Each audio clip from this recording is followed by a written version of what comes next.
Le cycle d'émotion des investisseurs ou pourquoi l'investisseur individuel est son pire ennemi. Je pense que c'est très important que je parle de ça aujourd'hui, car avec le début d'année qu'on a, les mauvaises nouvelles qui s'enchaînent, je crois que plusieurs investisseurs individuels pourraient être portés à prendre panique. Du moins, c'est ce que l'histoire nous démontre. Je veux juste qu'on passe à travers un peu les étapes du cycle d'émotion des investisseurs, ainsi que une petite histoire des marchés en tant que tel. Donc, à quoi qu'on peut s'attendre quand on place notre argent dans les marchés boursiers. Donc, statistiquement parlant, 7 années sur 10, on va faire de l'argent. Ce qui veut dire forcément, il y a un 3 années sur 10 qu'on risque d'en perdre. Comment ça fonctionne? Et à peu près tout le temps de la même manière. On a un marché qui va très bien faire pendant plusieurs années en ligne, comme je viens de le mentionner. Puis, ça va donner confiance dans le marché. Les gens vont donner de plus en plus, ils vont investir de plus en plus d'argent. Ça nous amène vers le risque maximal. Le risque maximal, c'est quoi? C'est quand les investisseurs ne prennent plus compte du risque. Comme ça va continuer à bien aller pour toujours.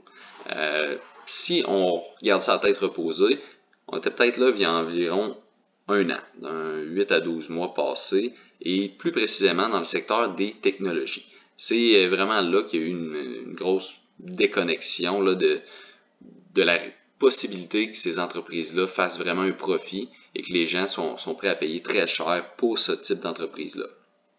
Mais depuis le début de l'année, on voit ça se corrige, plusieurs mauvaises nouvelles. Puis il faut savoir que le marché est un marché de prévision. Donc les mauvaises nouvelles qu'on a, il y en a plusieurs qui étaient prévues et connues, donc qui sont intégrées dans les prix du marché. Donc là, on n'est certainement pas au risque maximal. Donc, si vous vendez en ce moment, vous êtes plus dans un mauvais moment de vendre. Qu'est-ce qu'on peut s'attendre par la suite? Regardez, je vous démontre un graphique qui remonte jusqu'en 1957 pour l'indice du SPTSX. C'est quoi ça? C'est toutes les compagnies canadiennes cotées en bourse.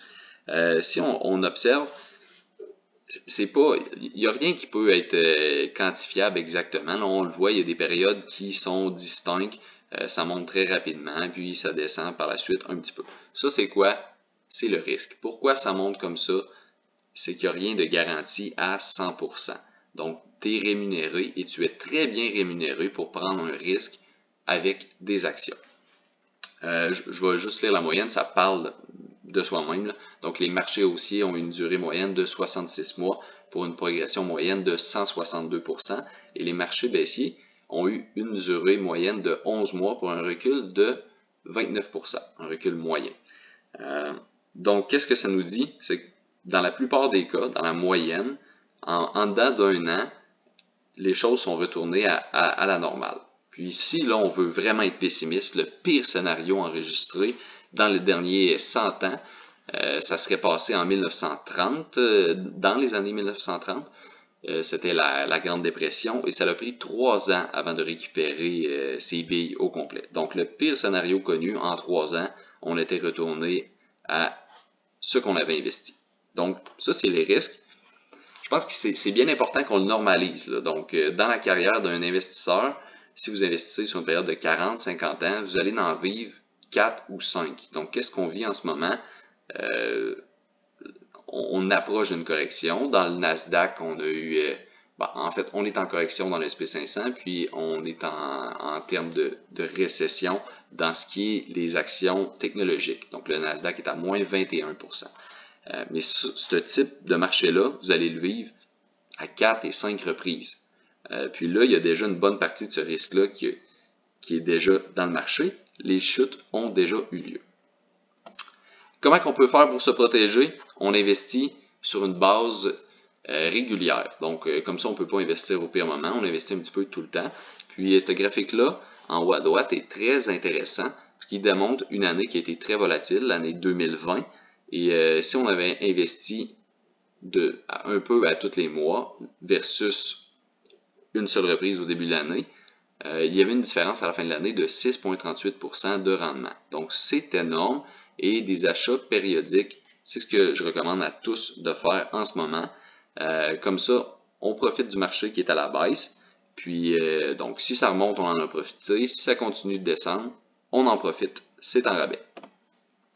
Je termine ça avec un petit graphique. Encore une fois, c'est sur les replis boursiers qu'on a eu dans les dernières années. Donc, ça va de 1974 jusqu'à 2011.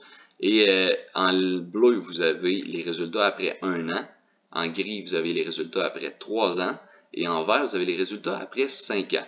Donc, qu'est-ce que ça vient dire? Si vous avez du temps devant vous, ne paniquez pas. Vous allez être très bien rémunéré pour le risque que vous prenez dans ce type de situation-là. Du moins, c'est ce que le passé nous indique. Si vous êtes dans une situation où vous avez besoin de plus de votre argent à court terme, ben là, toutes les données que je vais présenter, c'est sur des portefeuilles 100% actions. Donc là, la manière de le faire, c'est que si on a besoin de son argent dans une thématique qui est un petit peu plus court terme, ben on utilise un fonds d'urgence, donc on n'investit pas tout notre argent, puis on n'investit pas à 100% dans des actions, que c'est surtout ce volet-là qui vient fluctuer.